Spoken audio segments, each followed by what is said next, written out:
Good morning, it's Wade, and I want to welcome you back to the Classic Diecast Garage. So I've been talking about my last video. I talked about how I got started. I want to kind of share with how I did my collecting and then kind of how I do my collecting now. So back when I started, I was just going to stores and then I found some local shops here. One was called Milezones. I don't know if he's still in business or not. I haven't really followed him very much, but he started off here in Phoenix.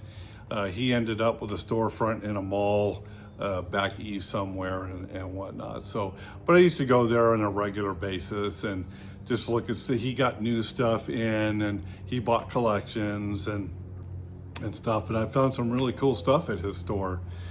He also did orders and shipped them out because he had a website that you could order stuff. He actually, as far as that goes, he actually had some of these like Greenlight and Johnny Lightning and stuff. I think they did some Milezone. I think it was just Johnny Lightning, but they did some Milezone exclusives like Flames that started out with Milezones, and there were White Lightnings on those too and stuff. So that was pretty cool how he did that. So like I said, I'm not sure where he is now. There was another local store here, just a little mom and pop store where they would buy new stuff from guys bringing them in. They'd pay $2 on them. This is back in the day when Hot Wheels were only like 80 cents. But they'd pay $2 a piece for them and then turn around and sell them for $3, maybe a popular car, maybe 4 or 5. But it was cool to go in there and get some new stuff and not have to worry about finding it in the stores. It was just kind of easy, no wear and tear and stuff like that, gas money. And then I found another local shop, and you guys have probably heard this before. It's called Postal Plus More. And it's basically a postal store. It's gone through a few owners now. When I started going there, the original owner, Terry, that started it, was there. And Terry was a great guy, and he knew how to handle his business and his diecast and stuff. So he had a Mattel license, and he would order basics and 100% collectibles, and then some of these 100% collectibles were also they were premiums back in the day. They had a lot of nice detail, a lot of parts like M2 and stuff has nowadays. So they came in 2s, 3s, even sometimes 4-car sets and stuff. And so he'd go in there and I could get those for a decent price because Terry basically believed in not putting a high price on something and waiting for it to move. He basically priced it where he would make a couple of bucks off of it, and he'd keep his inventory moving. He always was rotating inventory, and it didn't sit around for long periods of time trying to get the most he could get out of it. So I miss Terry, but I wish him well. He's I don't know what he's doing right now. I think he's kind of got his own business with Whole Foods and stuff like that, selling them and whatnot and stuff. So anyway, the Postal Plus More has seen a few owners. There was a Mike. There was 2 guys that ran it for a while. There was another Mike, and then there's the Mike that's there now. A lot of Mikes actually, because he sold it to 2 guys, and then they did it for a while, and then they put it back up for sale, and Mike bought it back, and he's in a new location now, but he's off his feet now. He when he started, he didn't have much to start with, but I was down there the other day, and his store is pretty full. He buys collections.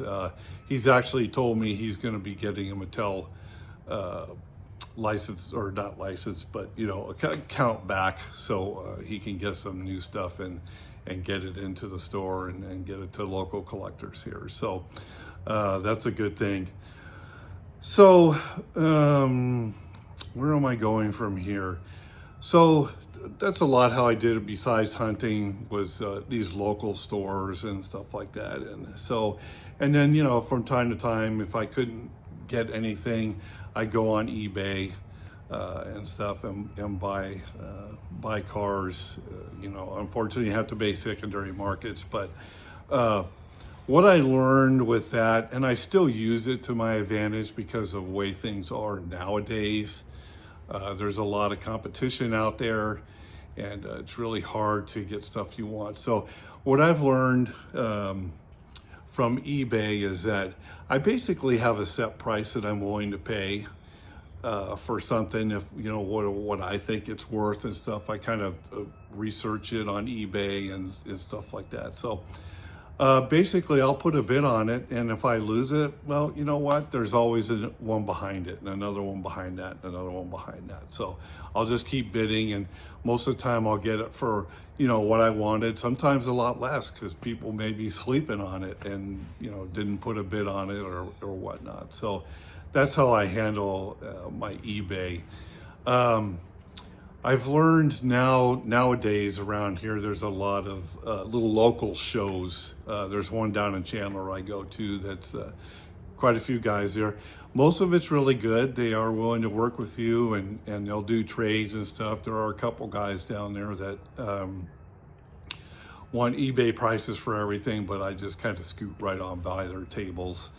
But I've got to know a few guys down here, one HD Customs, Alfredo. He's got his own website now, posts a lot of stuff on Instagram. He's really good with working prices out with helping me out and stuff. He helps me out with parts for four-wheel drive M2s and stuff like that. And so that's been really good. And then there's shows here and there sometimes and stuff. And so, and I try to network where I can. It's just become a lot harder nowadays because it's people, there's not I don't want to go down a negative road. So there are people that are true collectors. There's a lot of them that just want to use whatever information you can give to them just to help them, you know, do their thing, which, you know, a lot of times is reselling and stuff like that. So I don't network as much. I still meet people from time to time that seem to be good, but other than that, I'm just kind of just doing my thing. I still find stuff from time to time on my own in the store, but I don't hunt the way I used to.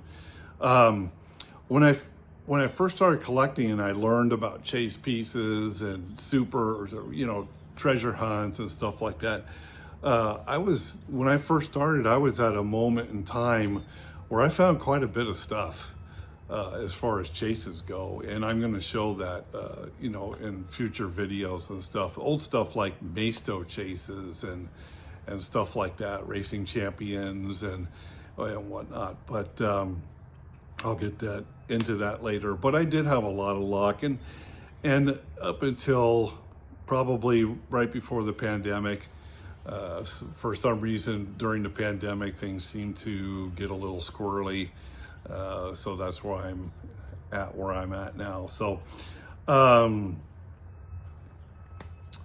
with that being said, I'm trying to think where I wanted to go now, because I do these videos and I never edit anything. This is like a whole video straight through. If you're watching it, you'll see it. Excuse me. And there's another thing, you know, when I started collecting and stuff and I started watching YouTube videos, and, you know, meeting new guys and doing trades with some of these guys, people up in Canada and people back east and whatnot. And a few of them encouraged me to start doing videos. And so I did start doing videos, and it was a little weird at first, but after a while I kind of enjoyed it. And so I created this YouTube channel to share diecast. And that's what I've been doing, sharing, that's what I was doing. And I was sharing my trades and my finds and a little bit of my collection and stuff. And when I started this channel, it was not for, it was just to share the collection. It wasn't anything about how many viewers do I have, how many subscribers do I have, just stuff like that. And I didn't really care about all that stuff. And I didn't do giveaways and stuff, but a lot of people that I know, if I found stuff that I thought they would like, I'd send boxes off to them. And, it wasn't maybe a trade box. It was just, I got these things, I don't want them, so I send them off to a new home, somebody else's collection. But they'd always reciprocate and send packages back to me. So that was pretty cool. But there was nothing about, viewers and stuff. This is a small channel, but I have a few viewers that are subscribers and whatnot that really like the content, and therefore that's why I'm kind of bringing it back. And I know this video is dragging out a little bit, so I don't want to go too long on it. But in a nutshell, I love collecting. Back on the YouTube, so I did stuff, but I saw some stuff from new content creators that I didn't agree with, and I took it to an extreme and went after some people. And I still believe that I was correct in my thoughts and sharing with people and stuff, but it just kind of took over for a while. It's not that I focused on them all the time, but the channel was doing that, and that's why I kind of stepped away. And a lot of negativity, and I'm kind of done with that. So that's why I'm doing what I'm doing now. So one other thing I wanted to show you real quick, that these are older too, because I'm trying to throw some older stuff in this. So they used to have this, and this is just strictly Hot Wheels, and it was the Tow Marts guide. And so basically, this is a kind of a catalog, but it's basically shows all the variations of cars and their value, at that time, of what the variations are and their values and stuff like that. So it was really cool to have this magazine, and it started, back in red lines, and then went all the way up to, I think this one was 2000. But it's really cool to have all this information about all these cars, first editions and whatnot. So I actually, and they're kind of dusty, but I had like 4 of these things. So I think they came out once or twice a year. And I kind of, then I was looking at them, and basically they're all kind of the same. They all give you the same information, but just to see the pictures of the cars was cool. All the different variations, different castings and stuff out there. And then this was the last one I got. This one's not very, the other ones are pretty dog-eared. So anyway, so this was kind of cool.